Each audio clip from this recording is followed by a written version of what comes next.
Aluminium. Procedure सारा का सारा फिर से पहले तरह। सबसे पहले important ores, bauxite, feldspar, cryolite, kaolinite, clay. ये सारी चीजें आप लिख के आए हो पहले भी, ठीक है।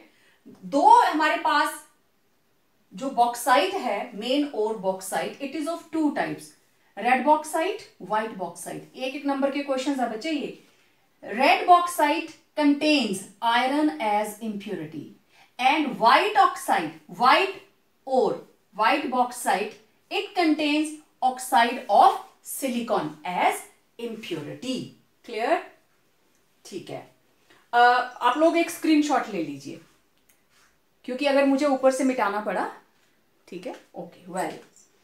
अब step number 1, crushing and grinding. और हमने बॉक्साइट लिया, bauxite ore is crushed and ground. After crushing and grinding, we get powdered ore. Powdered ore. अब अगला काम हमने उससे करना है। हो गया? इसमें 2 लाइंस आपने लिखनी है अपने से, ठीक है। Step number 2, concentration. कैसे करते थे हम एल्यूमिना की concentration? Leaching. It is leached with sodium hydroxide. मैंने रिएक्शंस लिखनी थी बट मैंने लिख दी हैं। एल्यूमिना प्लस सोडियम हाइड्रोक्साइड और ये बन जाता है टेट्राहाइड्रोक्सी सोडियम टेट्राहाइड्रोक्सो एल्यूमिनेट 3। फिर इसको कार्बन डाइऑक्साइड रिएक्ट करती है और सोडियम बाइकार्बोनेट बन जाता है अलग, और ये बन जाता है हमारे पास एल्यूमिना, हाइड्रेटेड एल्यूमिना।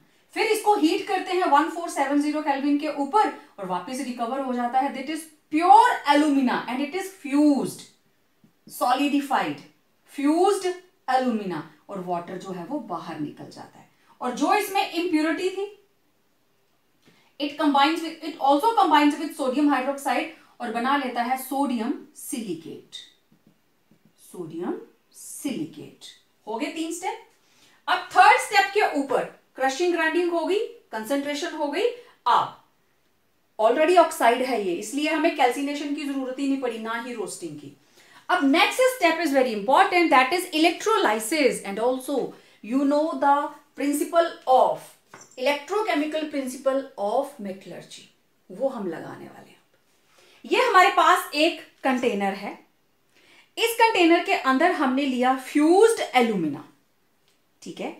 इसके अंदर बाहर मेटेलिक है और अंदर इसके कार्बन की लाइनिंग है। इसका एनोड कार्बन, ये कार्बन के ही हमारे पास रॉड्स हैं, इलेक्ट्रोड्स हैं। कार्बन मतलब ग्रेफाइट, और ये जो कार्बन की लाइनिंग है यही कैथोड, यही एनोड। एनोड पॉजिटिव, क्योंकि एनोड की तरफ आते हैं एनाइंस, इसलिए ये पॉजिटिवली चार्ज। कैथोड नेगेटिव, क्योंकि इसकी तरफ कौन आएंगे? कैटाइंस। अब देखिए Al2O3 एल्यूमिना। अब ये डायरेक्ट नहीं हम डाल देते, एल्यूमिना हम डायरेक्ट नहीं डाल देते इसके अंदर। ये लीचिंग का प्रोसेस हो गया, आप लोग कर चुके हैं। अभी मैं सिर्फ इसका इलेक्ट्रोलाइसिस का प्रोसेस यहां पे कर रही हूं। Fused alumina has very high melting point, so to lower down its melting point, cryolite is added. ये आपका question, why cryolite is added in the electrolysis of alumina? और cryolite का फॉर्मूला क्या है? Sodium Na3Al(F6). This is cryolite. तो इस container के अंदर यहां पे क्या डाला हमने? Alumina plus Na3Al(F6). ये पूरे के अंदर वाटर नहीं है, यहां पे सारे का सारा फ्यूज्ड एल्यूमिना है। और ऐसे तो उसने मेल्ट करना नहीं था, तो इसको डालकर इट डिक्रीजेस मेल्टिंग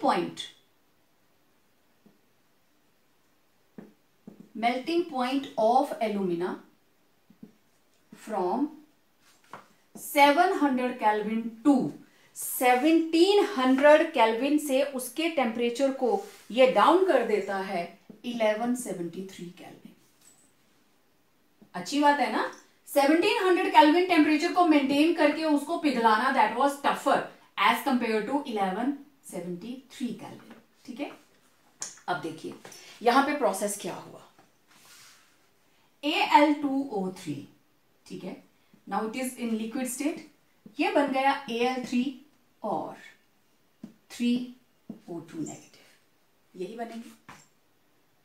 ठीक है, अब बैलेंस करें। अब क्योंकि ये केटाइन है, ठीक, केटाइन टू कैथोड, केटाइन जाएगा कैथोड को, और दिस इज एनाइन, एनाइन किसकी तरफ को जाएगा, एनोड को। एनोड क्या है, पॉजिटिवली चार्ज्ड, कैथोड क्या है, negatively charged. Okay, at cathode, cathode के ऊपर क्या हुआ, कैथोड कहां है भाई, ये कॉर्नर्स के ऊपर, तो कैथोड पे क्या हुआ, एल्यूमिनियम 3 पॉजिटिव गया, इसने 3 इलेक्ट्रॉन एक्सेप्ट किए और इट बिकम्स प्योर एल्यूमिनियम। ठीक है, no doubt it is still in liquid state, it is in melt, और ये बन गया सॉलिड। सॉलिड होकर कहां चला जाएगा, क्वाइट ऑब्वियस, हैवियर है तो ये नीचे को आ गया। ठीक है, ये मेल्ट है, मेल्ट है। ठीक है, मेल्ट में ही हो रहा है ये सारा प्रोसीजर। ओके, अब ये बन गया एल्यूमिनियम। वेल, एट एनोड,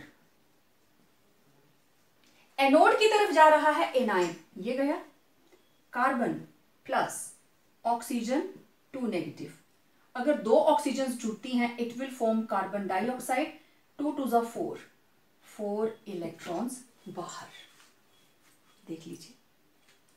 और अगर ये जुड़ता है एक ऑक्सीजन के साथ it will form carbon monoxide bye releasing 2 electrons.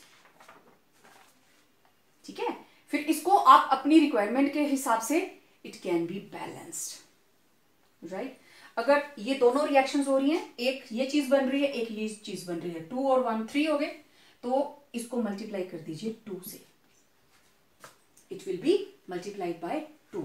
चलिए मैं ओवरऑल रिएक्शन देखती हूं इसका। ओवरऑल रिएक्शन मेरे पास आया 2 aluminium, 2 Al3 positive plus 6 electrons, और ये बन गए 2 एल्यूमिनियम, और दूसरी side 2 carbon plus 3O2 negative, और ये बन गए CO2 plus CO plus 6 electron. यही आया ना, 6 इलेक्ट्रॉन के साथ 6 इलेक्ट्रॉन कैंसिल। ठीक है, अब देखो हमारे पास क्या बचा, Al3 पॉजिटिव प्लस ये 2 Al3 positive plus 3O2 negative plus 2 carbon, तो क्या बना रहे हैं, 2 एल्यूमिनियम, सॉलिड ही लिखूंगी अब मैं इसको, plus carbon dioxide plus carbon monoxide. देख लीजिए यही बना। और एल्यूमिनियम कहां पे गैदर हुआ, एट कैथोड। कार्बन डाइऑक्साइड कहां से रिलीज हो गई बाहर को, एनोड के ऊपर। तो यहां से कार्बन डाइऑक्साइड बर्न आउट हो गई, बाहर को चली गई, और यहां पे हमारे पास क्या आ गया, एल्यूमिनियम। तो दिस इज आउटलेट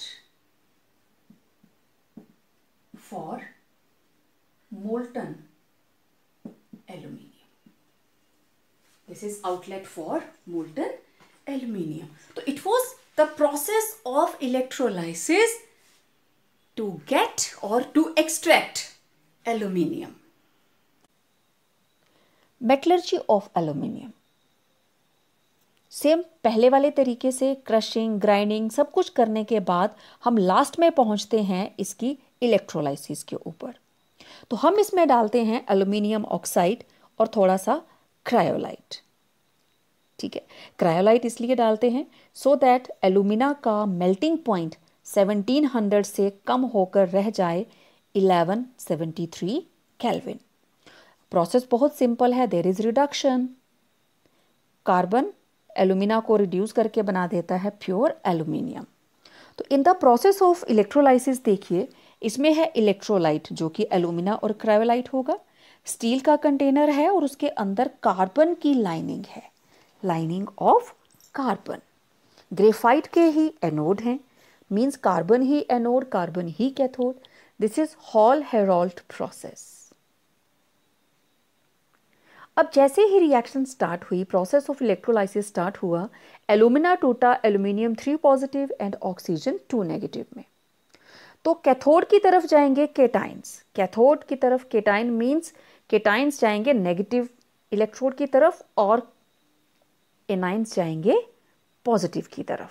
तो ऑक्सीजन जब पॉजिटिव के पास पहुंची, it will be liberated as CO2, और एल्यूमिनियम जब नेगेटिव पे पहुंचा, it will deposit as aluminium solid, और ये बिल्कुल नीचे पहुंच जाएगा. टैपिंग होल से आप एल्यूमिनियम को सेपरेट कर सकते हो. ठीक है, तो एल्यूमिनियम ने 3 इलेक्ट्रॉन लिए, aluminium liquid. Carbon. Well, let's have a look on extraction of zinc. As usual, आपके पास पहले आएंगे इंपॉर्टेंट ओर्स. मैं ले रही हूं यहां पे जिंक ब्लेंड है, जिंक सल्फाइड. आपने सभी के नाम लिखने हैं, राइट, ऑल ओर्स. ठीक है. First step crushing and grinding, आपको अच्छे से पता है. नेक्स्ट इज कंसंट्रेशन, और क्योंकि सल्फाइड ओर है इसलिए हम यूज करेंगे फ्रोथ फ्लोटेशन प्रोसेस. एग्जाम में आएगा तो ऐसे मत लिखना, मैं सिर्फ आपको हिंट दे रही हूं. आपको 2 प्रोसीजर्स मैंने फुल ऑन लिख के दिखा दिए. ठीक है, तो 2 लाइंस आपने इसमें ऐड करनी है. फ्रोथ फ्लोटेशन प्रोसेस के साथ आपने इसको कंसंट्रेट कर लिया. देन रोस्टिंग की. रोस्टिंग के अंदर मैंने सिर्फ ये रिएक्शन लिखी है जिसमें सल्फाइड से ऑक्साइड बनाया है. इसके अलावा इसके साथ जो इंप्यूरिटीज होंगी they will also be removed as volatile oxides, वो भी हट जाएंगी. तो आपने रोस्टिंग के बाकी स्टेप भी लिखने हैं, लेकिन मैंने सिर्फ इसी को लिखा है, इट वॉज रिक्वायर्ड. फिर रोस्टिंग के बाद रिडक्शन. अब इसको कैल्सिनेशन नहीं करेंगे ना, क्योंकि हमें सल्फाइड हटाना था ऑक्साइड बनाने के लिए, तो ऑक्सीजन चाहिए थी यहां पे. रिडक्शन, कार्बन यूज किया. क्यों मैंने यहां कार्बन मोनोऑक्साइड यूज क्यों नहीं किया? क्योंकि टेम्परेचर हाई है. 983 केल्विन के ऊपर, 983 above 983 carbon monoxide is stable. तो आप उसको यूज नहीं कर सकते, आप कार्बन को यूज करेंगे. हाई टेम्परेचर के ऊपर कार्बन यूज होता है. रिमेंबर ब्लास्ट फर्नेस में किया आपने अभी, बॉटम पे टेम्परेचर ज्यादा था तो हमने कार्बन यूज किया था. इसलिए यहां पे भी टेम्परेचर हाई है तो we are using coke. Last step electro refining. आपने ये प्रोसेस देखा है. जो भी इंप्योर मेटल है that is made anode. Impure को हम लेते हैं एनोड पे और प्योर को लेते हैं कैथोड पे. एनोड जिसकी तरफ एनाइन्स आएंगे means it is positive in charge. Cathode जिसकी तरफ केटायन आएंगे it is negative in charge. तो यहां पे anode impure zinc, cathode pure zinc, electrolyte zinc sulfate aqueous plus dilute sulfuric acid. ठीक है, और एनोड पे क्या होगी जब रिएक्शन, आपको पता है एनोड घुलता जाएगा. जिंक 2 पॉजिटिव और इधर बाहर से इलेक्ट्रॉन्स इस तरफ को जाने शुरू हो गए. इलेक्ट्रॉन यहां पहुंचेंगे, ये जिंक कहां पहुंच गया, सोल्यूशन के अंदर. इधर इलेक्ट्रॉन पहुंच गए. अब यहां से सोल्यूशन में जिंक सल्फेट वाले आयॉन्स भी हैं. ये यहां पहुंचकर 2 इलेक्ट्रॉन एक्सेप्ट करेंगे और बन जाएंगे जिंक सॉलिड, और इसके ऊपर डेपोजिशन जिंक की होनी ऐसे शुरू हो जाएगी. थोड़ी देर के बाद ये जो रॉड है ये इतनी सी रह जाएगी, थोड़ी सी घुलता जाएगा ना ये, और यहां पे इंप्यूरिटीज का ढेर लग जाएगा और इसको क्या बोलते हैं, एनोड मड. बिल्कुल ठीक, it is called anode mud. तो यहां एनोड पे what happened, zinc solid it undergoes oxidation with the release of 2 electrons, aqueous में चला गया. और कैथोड के ऊपर यहां पे हुई ऑक्सीडेशन और यहां पे क्या होगी अभी, reduction. Zinc 2 positive aqueous, it will accept 2 electrons and form zinc solid. ठीक है, तो अल्टीमेटली सारे का सारा इम्प्योर इस प्योर के ऊपर डिपॉजिट हो जाता है, इसका साइज बड़ा हो जाता है, और ये पूरी की पूरी रॉड जो है now it is having only and only zinc. Clear, good. बिल्कुल जिंक की ही तरह हम कॉपर की बात करेंगे। चलिए अब देखते हैं एक्सट्रैक्शन ऑफ कॉपर। ठीक है, एक्सट्रैक्शन ऑफ कॉपर जैसा हमने आयरन के अंदर किया, स्टेप वही रहेंगे।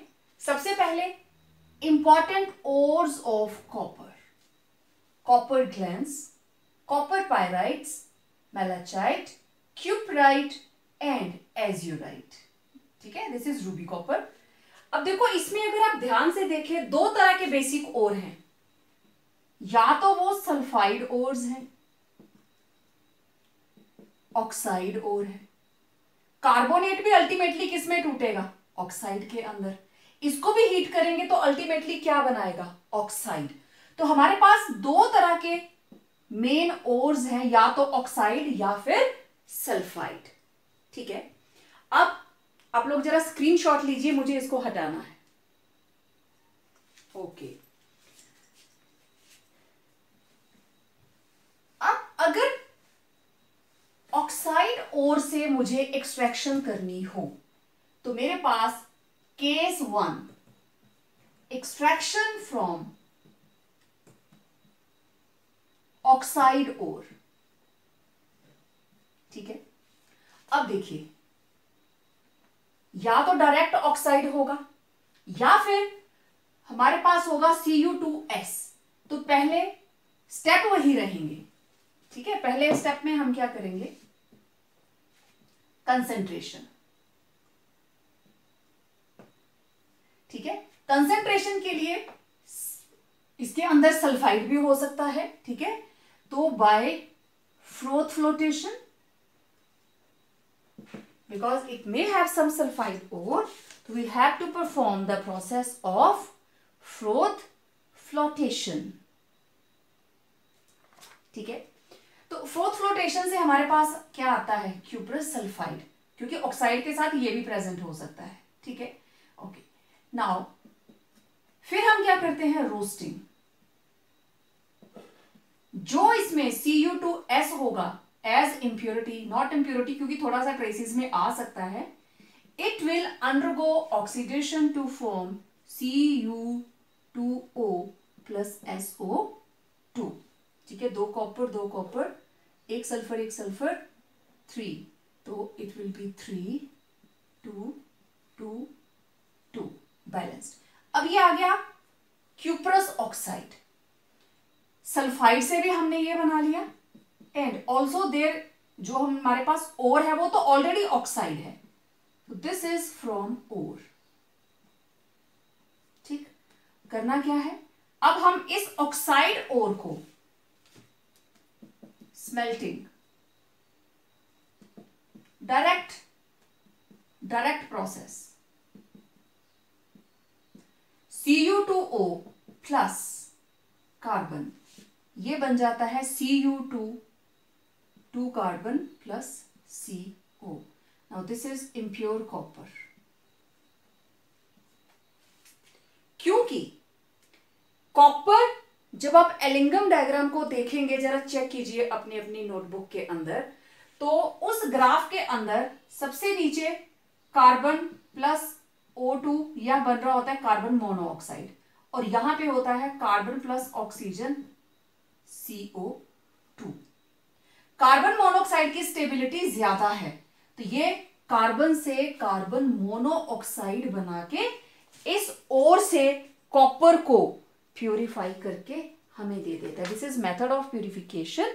लेकिन इस तरीके से हमारे पास हम स्मेल्टिंग कर रहे हैं, ऑक्सीडेशन देन रिडक्शन, स्मेल्टिंग करके हमारे पास कॉपर आ जाएगी। ठीक है, एक तो ये तरीका है जब हम डायरेक्ट ऑक्साइड से कर रहे हैं, ऑक्साइड से हम रिडक्शन करके डायरेक्ट हमारे पास इम्प्योर कॉपर आ जाएगी। और उसके बाद फिर हम क्या करते हैं? इलेक्ट्रोलाइसिस, है ना, impure anode and pure cathode. ये प्रोसेस मैं अभी थोड़ी देर में डिस्कस करूंगी। तो ये प्रोसीजर कौन सा है? जब हमें डायरेक्ट ऑक्साइड से बनाना है, या तो डायरेक्ट ऑक्साइड होगा या फिर कॉपर सल्फाइड होगा, तो उसको भी हम किस में कन्वर्ट कर लेंगे? ऑक्साइड। एक तो ये तरीका है। ओके, दूसरा तरीका, चलिए ले लीजिए, स्क्रीनशॉट ले लीजिए या साथ साथ लिखा करें। अब हमारे पास मेन ओर कौन सा है? We are having main ore that is sulphide, CuFeS2. This is copper pyrites, copper pyrites. सबसे पहला स्टेप कंसेंट्रेशन, क्योंकि ये सल्फाइड ओर है, it will be done by froth flotation, crushing grinding तो होगा ही होगा। It is concentrated by froth flotation process, और यहां आपको थोड़ा सा उसकी डिटेल देनी है जब आप एग्जाम में लिखते हो।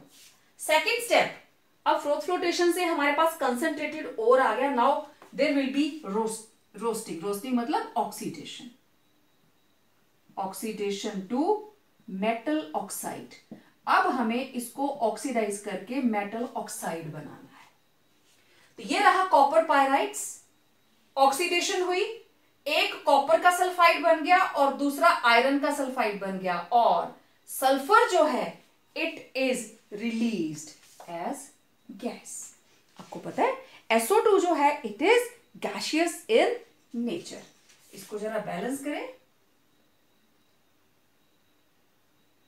ये लीजिए बैलेंस हो गया। ओके, अब कॉपर पायराइड से बना cuprous sulphide and ferrous sulphide, ठीक है, this is ferrous sulphide, this is cuprous sulphide, ठीक है।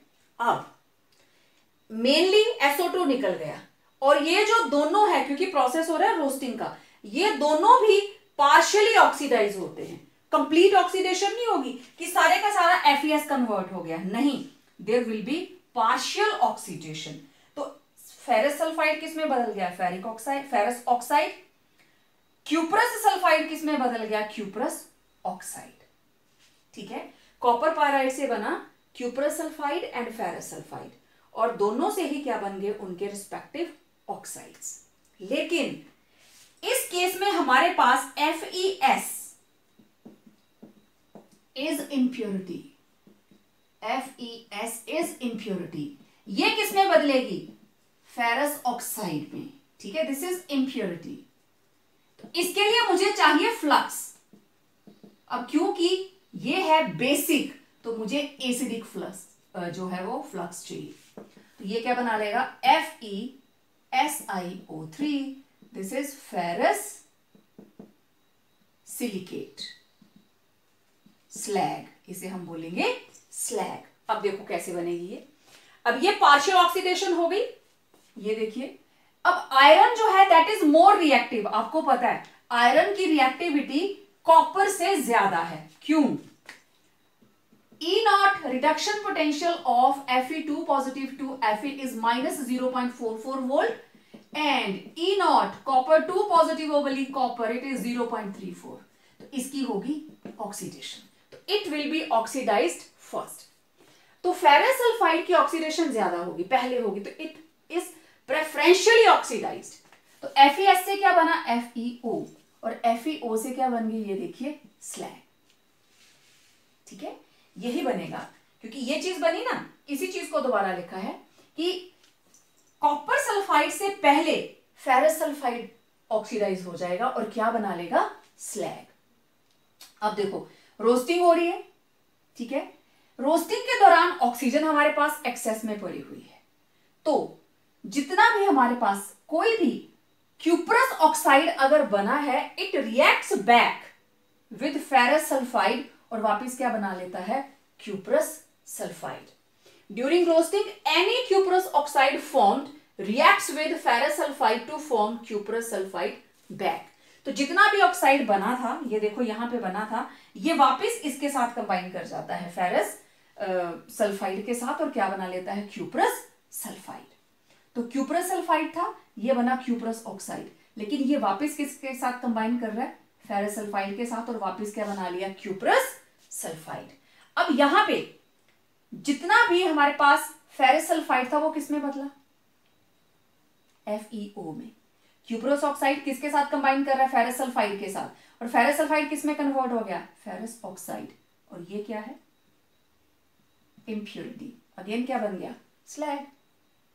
तो ultimately we are left with, अब हमारे पास ऑक्साइड नहीं आया, we are left with molten mass having mostly cuprous sulphide and traces of ferrous sulphide. Why traces of ferrous sulphide? क्योंकि ferrous sulphide किस में बदल गया? फेरस ऑक्साइड के अंदर। ठीक है, ये क्यों? As is changed into FeO, और ये एज अ स्लैग हम निकाल चुके हैं। क्लियर? अब आपके पास आ गया कॉपर मैटे, मतलब आपने कंसंट्रेशन की, रोस्टिंग की, रोस्टिंग में आपने पहले तो मेन ओर को तोड़ा, ये दो चीजें आ गई। ओके, इसको आपने कन्वर्ट करने की कोशिश की फेरस ऑक्साइड के अंदर, क्योंकि इसको फिर हम स्लैग बना के निकाल देंगे। जितना भी क्यूपरस ऑक्साइड बना, जितना भी क्यूपरस ऑक्साइड बना, देखो सेम रिएक्शन यहां लिखिए, ऐसे बना था ना, ये वापस फेरस सल्फाइड के साथ रिएक्ट करके क्या बना देता है? फेरस ऑक्साइड और क्यूपरस ऑक्साइड।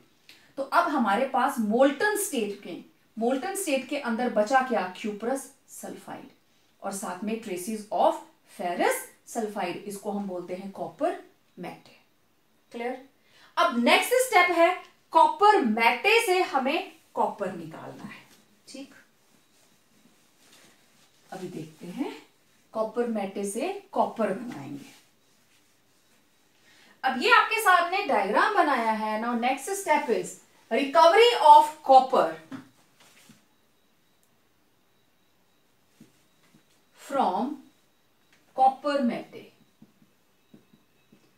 कॉपर मैटे, अब देखिए इसमें डाला मोल्टन मैटे, और आपको पता है मोल्टन मैटे के अंदर क्या है? Cuprous sulphide plus traces of FeS।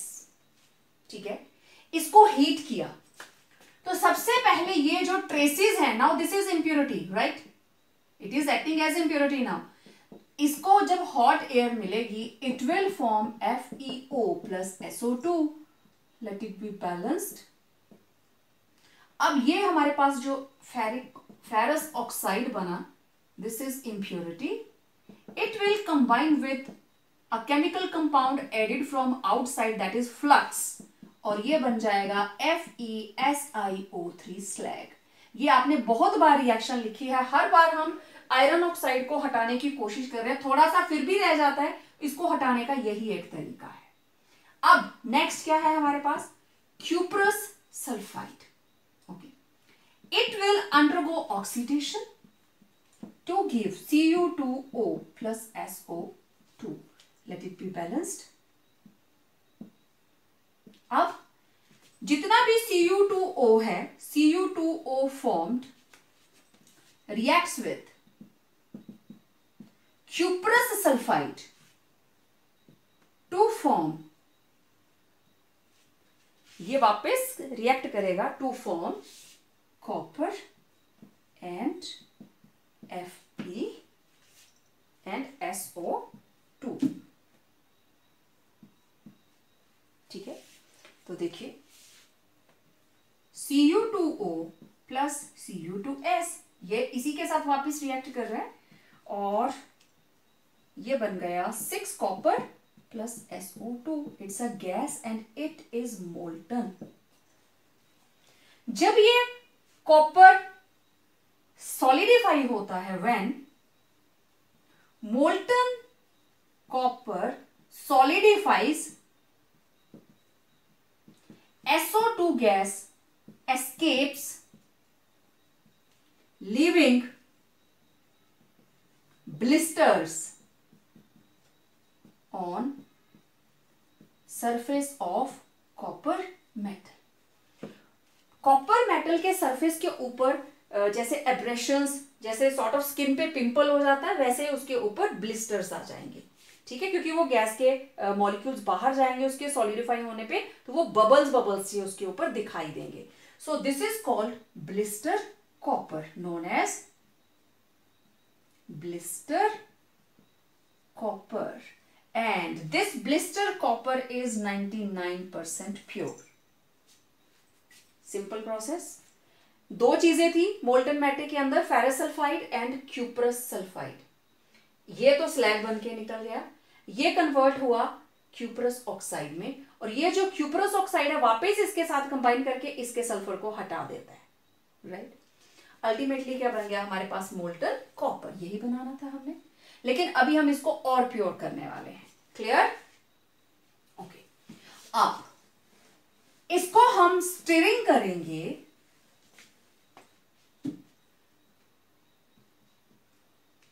99% copper is melted and stirred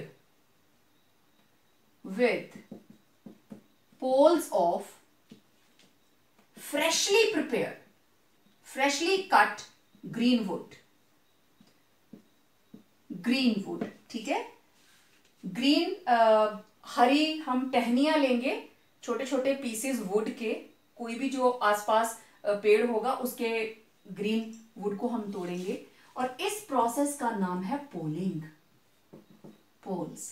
तो होगा क्या, any cuprous oxide formed during formation of blister copper, क्योंकि वहां पे एटमॉस्फेरिक एयर हम दे रहे हैं, हॉट, उसके अंदर ब्लो जा रहा है, blister copper is reduced to copper. अब ये जो क्यूपरस ऑक्साइड, और ये कहां से आया, this is from green would, और ये बन जाएगा 2 copper plus carbon monoxide. Now this copper is 99.5% pure. Blister copper से पोलिंग करके हमने 0.5 उसकी प्योरिटी और बढ़ा दी, ठीक है। अब इसको, this copper 99.5% copper is converted into a electrode, an electrode. तो next step इलेक्ट्रोलाइसिस, एग्जैक्टली। इसके बाद पोलिंग के बाद अगला स्टेप हमारे पास आ गया इलेक्ट्रोलाइसिस, ठीक है। इलेक्ट्रोलाइसिस के अंदर आप अच्छे से जानते हैं, इम्प्योर कॉपर अभी है तो 99.5, इम्प्योर कॉपर जो कि 99.5% है, it is made anode, and pure copper it is made cathode, right? ये रहा impure, ये रहा pure, ठीक है। ये है impure और this is pure, this is anode, positive charge, cathode negative charge, और इलेक्ट्रोलाइट हमने लिया है एसिडिफाइड कॉपर सल्फेट एक्वस, ठीक है। अब देखें, जैसे ही रिएक्शन स्टार्ट हुई, व्हाट हैपन एट एनोड, यहां से कॉपर 2 पॉजिटिव सॉल्यूशन में और इलेक्ट्रॉन आउटर साइड से यहां पहुंच गए। कॉपर 2 पॉजिटिव सोल्यूशन के अंदर जा रहा है, कॉपर 2 पॉजिटिव सोल्यूशन के अंदर जा रहा है, तो कॉपर सॉलिड से बना copper 2 positive into the solution, loss of 2 electrons. Okay, what happens at cathode, copper 2 positive in the solution, ये भी तो इसी में टूटेगा, इधर से भी आया, जितने आयंस कॉपर के अंदर एंटर किए उतने ही इसके ऊपर यहां 2 इलेक्ट्रॉन रिसीव करते हैं और डिपॉजिट होते जाते हैं। Copper 2 positive, 2 electrons, this is from aqueous solution, और ये सॉलिडिफाई हो गया। धीरे धीरे ये रॉड बहुत छोटी रह जाती है, और इसकी जितनी भी इंप्योरिटीज हैं उनका यहां पे ढेर लग जाता है, नोन एज एनोड मड। और ये जो कॉपर है खा खा के बहुत मोटा हो जाता है, ये बिल्कुल सूख जाता है, क्योंकि ये पानी में जा रहा है, पानी से इधर डेपोजिशन होती जा रही है। तो दिस इज कॉल्ड इलेक्ट्रोलाइसिस। आपने इलेक्ट्रोकेमिकल प्रिंसिपल ऑफ इसका पढ़ा है अच्छे से, electrochemical principle of metallurgy, right? तो उसके अंदर आपको पता है किस तरीके से इसको किया जाता है। तो देखो, ऐसे ही सिल्वर, गोल्ड और जिंक इनको भी इलेक्ट्रोलाइसिस से हम बिल्कुल प्योर कर देते हैं, ठीक है। अब इसके साथ कॉपर के साथ इन इम्प्योरिटीज में क्या हो सकता है, there may be nickel, there may be iron, कोई भी ऐसी मेटल जो अदर देन कॉपर है that will act as impurity, ठीक है। तो इस तरीके से हम कॉपर को प्योरीफाई करते हैं। तो स्टार्टिंग से हमने की इसकी कंसंट्रेशन, फिर हमने करी रोस्टिंग, रोस्टिंग के बाद हमने इसको किसके अंदर ऐड किया था, बेसिमर कन्वर्टर के अंदर, बेसिमर कन्वर्टर के अंदर 2, 3, 4, उसके बाद हमने पोलिंग का प्रोसेस किया, पोलिंग के प्रोसेस के बाद हमने करी इलेक्ट्रोलाइसिस। तो इस तरीके से स्टेप बाय स्टेप आपको कोई भी स्टेप इसका जो है वो छोड़ना नहीं है, क्लियर। क्योंकि इधर रोस्टिंग के बाद हमारे पास क्या बन जाता है, कॉपर मैटे, कॉपर मैटे से हम बनाते हैं 99% प्योर कॉपर, पोलिंग से बन जाता है 99.5%, और उसके बाद जो 0.5% रहता है that is removed with the process of electrolysis. और उससे भी बेटर अगर मैं कहूं तो this is electro refining, actually this is electro refining, clear. It was all about for the purification of copper. well, copper की बात करते हैं। कॉपर के देखो कितनी तरह के ओर्स हैं, सल्फाइड, ऑक्साइड या कार्बोनेट्स, ठीक है। Copper pyrite it is the main ore जिसमें से हम कॉपर को सेपरेट करते हैं, और दूसरा है कॉपर ग्लैंस, दोनों ही सल्फाइड ओर्स हैं। ये रहा cuprous oxide, oxide ore, this is malachite and this is azurite, these are important ores. लेकिन सबसे ज़्यादा हम यूज़ करते हैं आयरन पायराइट्स को, इसको कॉपर पायराइट्स को।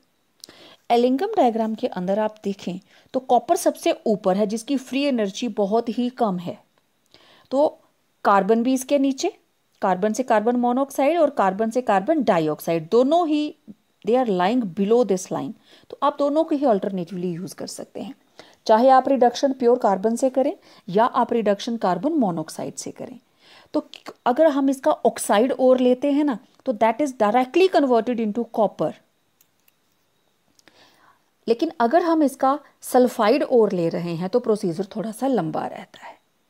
सल्फाइड ओर को हम पहले ऑक्सीडेशन करके उसकी बनाएंगे क्यूप्रिक ऑक्साइड, ठीक है। कॉपर सल्फाइड से हम कॉपर ऑक्साइड बनाएंगे, फिर उसकी रिडक्शन करेंगे कोक से और वापस क्या बना देंगे, कॉपर, ठीक है।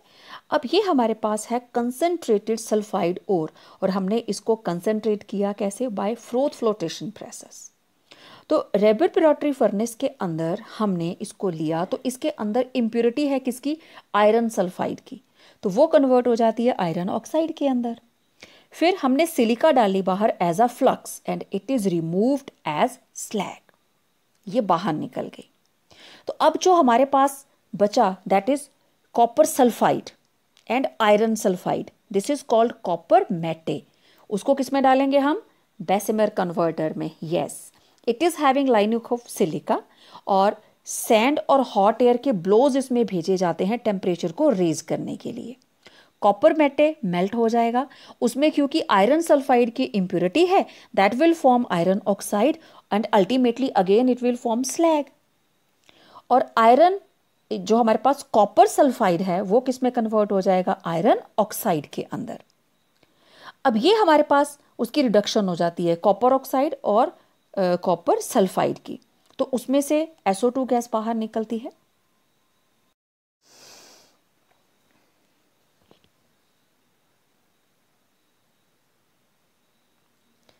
आयरन सल्फाइड ऑक्सीजन से रिएक्ट करके बनाती है iron oxide and sulphur dioxide is released. अब ये जो आयरन ऑक्साइड इम्प्योरिटी है इसमें फ्लक्स डाली है सिलिका और ये बन जाता है आयरन सिलिकेट स्लैग। अब हमारे पास बचा copper matte which is actually copper sulphide and iron sulphide, क्योंकि कॉपर पायराइड से बनाया ना तो यही दो चीजें हैं। इसको किस में हम डालेंगे, बेसिमर कन्वर्टर में, yes. It is having lining of silica और इसमें हॉट एयर के ब्लोज दिए जाते हैं ऑक्सीडेशन करने के लिए, किसकी, आयरन सल्फाइड और कॉपर सल्फाइड की। तो आयरन सल्फाइड अल्टीमेटली क्या बना लेगा? स्लैग। कॉपर ऑक्साइड बदल जाता है कॉपर में bye reacting with copper sulphide. आप इसको नोट कर चुके हैं पहले ही।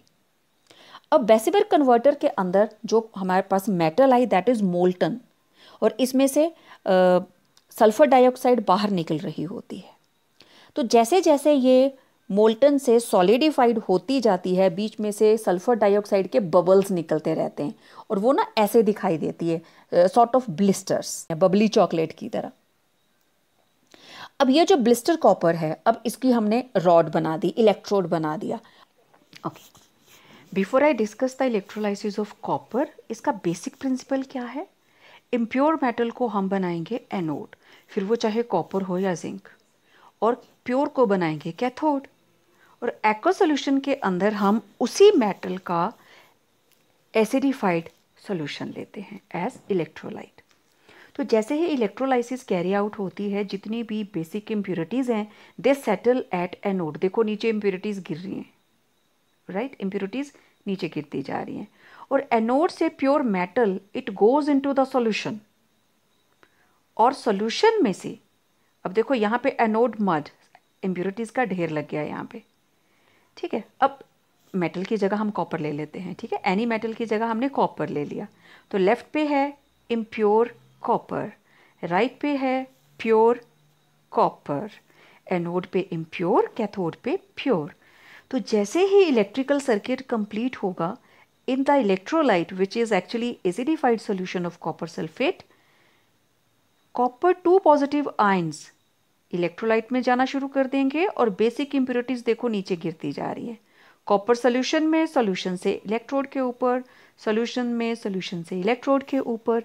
अल्टीमेटली जो प्योर इलेक्ट्रोड था कॉपर का, वो और कॉपर खा खा के मोटा हो जाता है, इसके ऊपर डेपोजिशन बढ़ती जाती है।